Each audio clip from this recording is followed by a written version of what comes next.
Eyebrows बनवाना हराम है, नहीं हलाल है, नहीं हराम है, नहीं हलाल है. Wait, you are confused, isn't it? So in today's video, we research plucking eyebrows haram और halal. First of all, हम कुछ स्कॉलर्स की वीडियोस देख लेते हैं. फर्स्ट वीडियो मोहम्मद अली मिर्ज़ा की. अगर कोई औरत प्लकिंग ना करे लेकिन आईब्रोज को शेप देने के लिए साइड के बालों को स्किन के रंग की तरह डाई कर ले तो क्या ये हलाल है? ये तो हलाल ही है जी, इसकी तो कोई ममानियत नहीं है. देखें, जिस चीज़ की ममानियत है, हराम का फतवा उसी पे लगेगा जिसको शरीयत ने हराम करार दिया. वो सही बुखारी और सही मुस्लिम की मुत्तफ़क़ुन अलैह हदीस है कि सैयदुना अब्दुल्लाह इब्न मसऊद रज़ियल्लाहु ताला अन्हु कहते हैं कि अल्लाह ताला ने लानत फरमाई है ऐसी औरतों पर जो गुदवाती हैं यानी टैटू बनाती हैं. और दूसरी चीज़ फरमाई, उन औरतों पे लानत है जो चेहरे के बाल उखाड़ती हैं. ज़ाहिर है अब चेहरे में एक ही बाल हैं जो औरत उखाड़ेगी तो लानत है, और वो यही वाले बाल हैं, क्योंकि ये बाल और ये बाल तो उसके उगते नहीं हैं. और अगर ये बाल उग आए तो इसमें औरत पे वाजिब है कि ये बाल उखाड़ेगी. Absolutely right. जो अली मिर्ज़ा ने हदीस बताई ये है सही बुखारी हदीस नंबर 5939. इसके अलावा सही बुखारी में इससे मुतल्लिक 3 हदीस और भी हैं. हदीस नंबर 5931, दूसरी 5943 एंड तीसरी 5948. वीडियो में अटैच कर दूंगी, आप देख लेना. तो अब दूसरी वीडियो देख लेते हैं असीम अल हकीम की. The hair on the human body is one of 3. Either it is mandatory to remove, or it is forbidden to remove, or it is permissible to remove.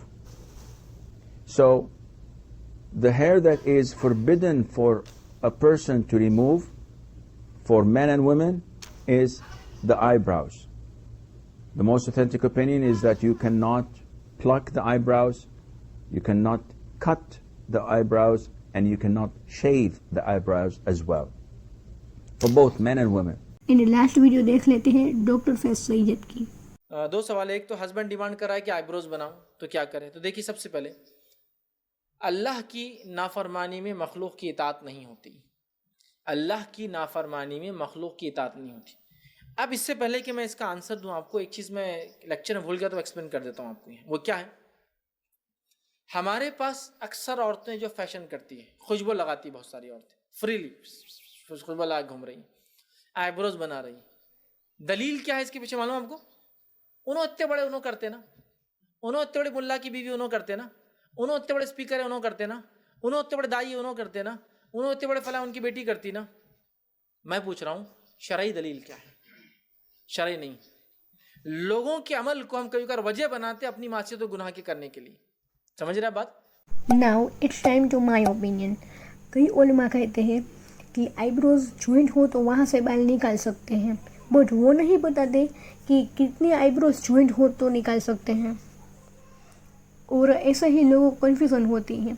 देखो, आपको जिस चीज़ में कन्फ्यूज़न हो वो ना करे तो ही अच्छा है, क्योंकि कोई चीज़ नहीं करनी थी और हमने नफ्स के बहकावे में आने से कर ली तो खामोखा गुनाह में मुब्तला होंगे. तो रही भद्दी आईब्रोज की बात, तो क्या आप इसे भद्दी आईब्रोज कहते हो, इसे या फिर इसे? हाँ, जो आईब्रोज करवाता होगा उसे तो ये भद्दी ही लगेंगी. बात तो सही है. तो भाई इसे भद्दी आईब्रोज नहीं कहते, बस आपके जहन में एक बात घुस गई है, उसका तो कुछ नहीं हो सकता. अब ये आपके ऊपर है कि आप आईब्रोज बनवाओ या ना बनवाओ, बट ज़्यादातर लोगों को इस तरह आईब्रोज जुड़ी हुई नहीं होती. और कई लड़कियाँ ऐसा भी कहती है कि क्या हम शोहर के कहने पर आईब्रोज करवा सकते हैं? तो मेरी बहन, आपका शोहर ऐसा कहता है तो उसे हदीस दिखाओ एंड कहो कि आपको खुश करने के लिए मैं अल्लाह ताला को नाराज़ नहीं कर सकती. और जो नेक शोहर होगा वो ऐसा कहेगा ही नहीं, क्योंकि उसे भी पता है कि अल्लाह ताला is more important than me. और क्या ऐसा है कि आईब्रोज करवाएंगे तो ही हम जिंदा रहेंगे? एंड रही लोगों की बात, तो उसको तो आप कम्प्लीटली इग्नोर करें. लोगों का तो काम ही है ताने देना. आप उसको उसका काम करने दें एंड आप अल्लाह ताला को खुश करने का काम करें. और हाँ, आपके आईब्रोज सही हो फिर भी आपको لگے کہ میرا آئی برو صحیح نہیں ہے تو آپ ایک کام کیجئے, اس پر دھیان دینا ہی چھوڑ دیجئے, کیونکہ شیطان تو وسوسہ ڈالنے میں ماہر ہے.